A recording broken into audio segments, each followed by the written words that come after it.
It is the final week of early voting. New numbers from the Secretary of State's office show more than 1.5 million ballots have been cast in person. As of noon today, nearly 48,000 Georgians voted despite the gloomy conditions out there.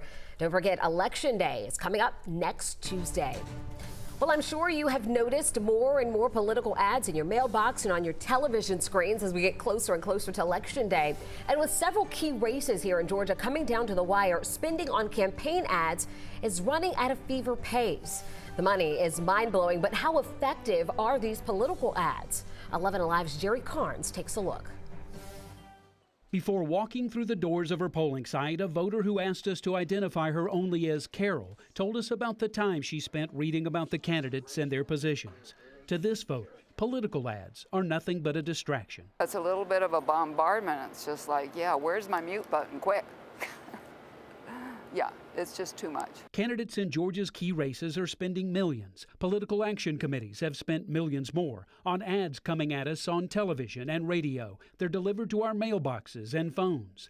Joseph Watson is a professor of public affairs communications at UGA's Grady College of Journalism. He says, for the most part, political ads aren't aimed at undecided voters. The purpose is to motivate voters who've already made up their minds. Especially if they have a record that they really are proud of and want to promote, because that does incentivize their voters to turn out and cast their ballots for them. A study out of Northwestern University found political ads will have a different effect on voters depending on their tone. A slight increase in positive ads led to a slight increase in voter turnout. An increase in negative ads led to a drop in voter turnout, according to the study.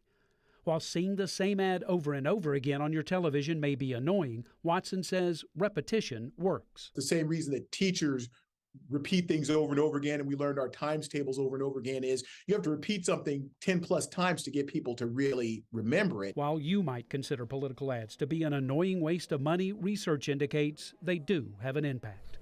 Well, according to the group Ad Impact, candidates nationwide are on track to spend $9.7 billion on campaign ads during the 2022 midterms.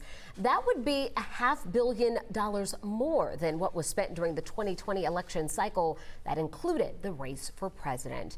We have much more election information for you, including candidate bios, polling times, and polling locations. You can find it all on our website on 11alive.com inside our 2022 election guide.